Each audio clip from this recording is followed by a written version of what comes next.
Tumblr just banned a bunch of words. Here's why that's bad. Okay, to be clear, it wasn't entirely Tumblr's fault this time. It was Apple's. In case you're not a regular Tumblr blogger like I am, you might not know that iOS users now cannot use certain tags on their posts. These tags range from the kind of understandable to the completely unhinged. And either way, it's a completely terrible idea. The thing is, this isn't new.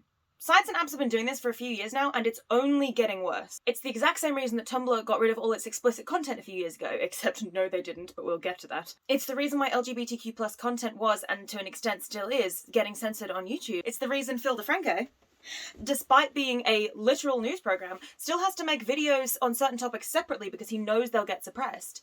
It's the reason TikTok's captions censor swear words. It's the reason why you can't swear in the first minute of a YouTube video without your content getting suppressed. And that's massively fucked up. Because first of all, swearing should not affect who sees your content. Once you've ticked the box that says this content is not directly aimed at children, there should be a pretty implicit understanding that teenagers and adults can hear swear words without being driven to violence or whatever. It's a strangely puritanical model to apply to the entire world across the board. Not least because, for example, in Britain and Australia, we swear a fucking lot. Sure, maybe Americans aren't as comfortable with it, but why do companies like Apple and YouTube get to dictate that to us? Why does it feel like in the last 5 years we're moving backwards? It's the word fuck, it's not hate crime, which is hilarious actually, because actual hate crime somehow managed to slip through all the cracks of filters like these. It's almost like they're not doing this for moral reasons at all, but again, we'll get to that. But okay. If Apple has such a problem with the content that people produce on the internet to where they're censoring tags like this in apps that they don't even own but take a profit of anyway, then why the hell are they also censoring things which are actually helpful tags? Because a trigger warning doesn't have to go on something that's triggering for everybody. A trigger or content warning isn't just put over violent or disgusting content. Sometimes people tag pictures of food with it because people that they follow might have eating disorders, so they can blacklist the tag and avoid triggering themselves. But pictures of food aren't universally triggering, and that goes for pretty much all of these tags, and also almost every single word and phrase in the English language. And Twitter's content is vastly worse than Tumblr's. Twitter, you can open at random and see an actual Nazi getting on a soapbox or anti-vaxxers trying to unalive people with their stupidity. Also, see how I had to use the word unalive there? This is a fucking dystopia. We have to be able to talk about things. That's how we resolve things, but more importantly than that, it's how we communicate. I don't want to go back to leet speak just to avoid my content being censored.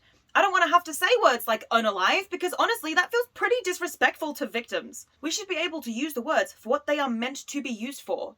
But YouTube justifies itself by pointing out that it won't ban me for saying the bad words, it'll just push my content down so it can't get seen. You know, like how censorship works. And what's wild about that is that that's what the alt-right is claiming is happening to them, like, all the time. You know, with their incredibly niche views that never get any airtime, and you know, it's not like there's a billionaire piece of shit who runs a media empire to spread more right-wing content.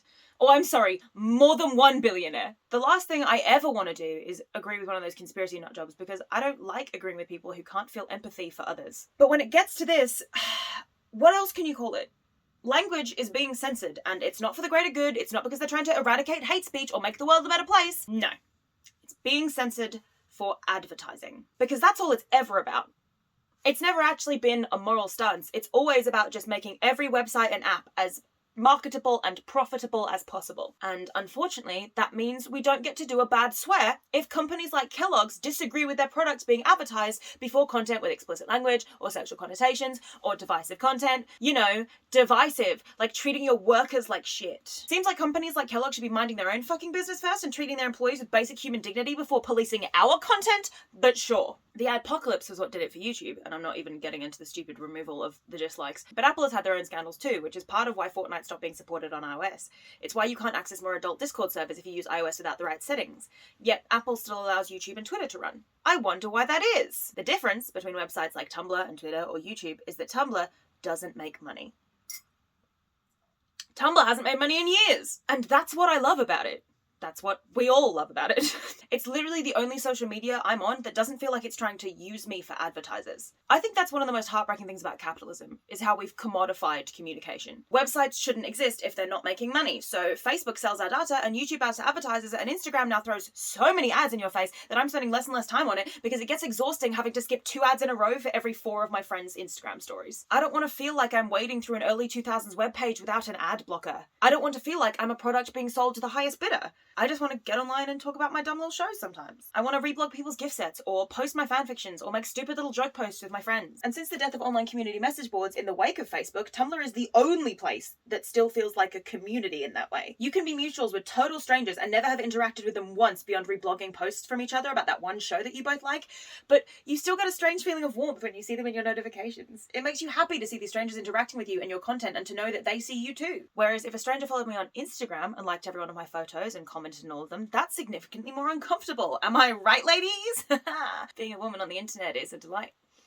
Anyway, Tumblr's downfall started when the stupid company that bought it for a stupid amount of money decided to try and treat it like every other social media. They wanted it more advertiser-friendly, so what's the first thing to do?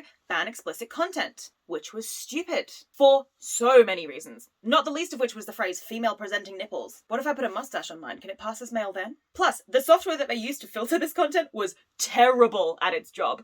It would flag photos of frogs as explicit, or like sand dunes, just because they sort of look a bit like boobs if you squint.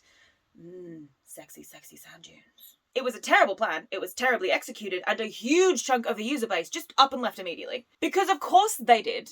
There were a number of sex workers who made a living off Tumblr. But even barring that, it's not a crime to just enjoy sex. And I'm saying this as an asexual. The thing that rhymes with corn on Tumblr literally never bothered me. Usually because if I wanted to avoid it, I could simply blacklist some tags so I didn't have to see it. Which, let me tell you, is significantly harder to do on Twitter. You can see Nikocado Avocado's entire asshole on Twitter if you want to, and even if you don't want to. I don't recommend it, that's what his OnlyFans is for, but what I'm saying is, I've never had that problem on Tumblr. With exception to all the spam corn blogs that still exist on Tumblr to this day because their stupid plan didn't actually fix that problem, it just censored real people who then left. Aside from that, however, I only see content that I want to see. It's curated by me, for me.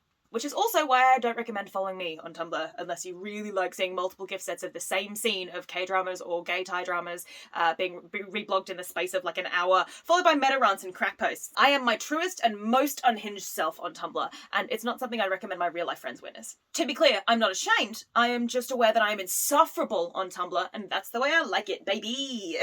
But censoring any post using these tags that are so vague that so many people use them for varied things, and yet not doing the same on Twitter? That reeks of capitalism and evil. And I do mean evil, I'm not exaggerating. The list of banned tags includes mine, which people use to put on gift sets that they themselves has made, as opposed to gift sets they've reblogged from other people, and girl, you know, like what female presenting nipples are on, and babe, you know, like how we call each other, which are so vague, and also everybody uses them, that it's like, what did they hope to accomplish? But some of the words it's banned just don't make any sense. Take this tag, for example. You think that little alt-right neo-Nazi pieces of garbage are going to tag their ultra-racist anti-Semitic content with the anti-Semitic tag? No, bitch! That's the tag that people use in discussion posts about it, so that people can filter it out if they need to. Removing it entirely defeats the purpose. It doesn't get rid of bigoted content, it gets rid of the people discussing it and pushing back against it. Like how on YouTube, as Sophie from Mars and Thoughtslime pointed out, transvestigations, an entire genre of video that is wildly transphobic with links to QAnon, is an easily searchable tag on there, but trans people talking about their identity are likely to get demonetized. Also, you should go watch that video, it's hilarious. iOS has banned swear words like fucking and bitch. They've also banned boys love, and they've soft-blocked the acronym as well, BL and GL, which is an entire genre of content, especially in Asia, based around gay relationships. Like, for example, those gay Thai dramas I mentioned earlier, they're called BLs. But if you put the tag BL or boys love in your gift set of Pat and Pran from Bad Buddies smiling on the phone to each other in episode 8, your content will be blocked from being seen. There's nothing inappropriate about said gift sets, and I say that as someone who has reblogged all of them. Hell, it's less explicit than most straight dramas I've ever watched, but it'll be suppressed anyway, which is exactly what happened with YouTube after the adpocalypse. The actual root cause of the problem didn't go away, they just got sneakier about it, while minorities were censored from using words about themselves to discuss issues that affect them. People of colour, queer people, neurodivergent people, we're all being affected by this inability to just call things what they are. While the people actually doing the bad shit are getting away with this precisely because they never call things what they are. So we can't tag posts on Tumblr with racism or ACAB anymore, but a total piece of shit on the site could write an entire rant about thinking white people are the superior race and would be entirely fine because they would never tag it with that. Tags are a resource. They're one of the best things Tumblr does. It's one of the features of Tumblr that gives it an edge over other social media sites today because it allows you to create your entire experience on the site. You never have to be subjected to something that you don't want to see, and if you are, you can filter that tag and then never see it again. So blindly censoring everything that falls under vague tags, or even specific tags like safe sex, which, oh, come on, seriously, is a fucking moronic idea.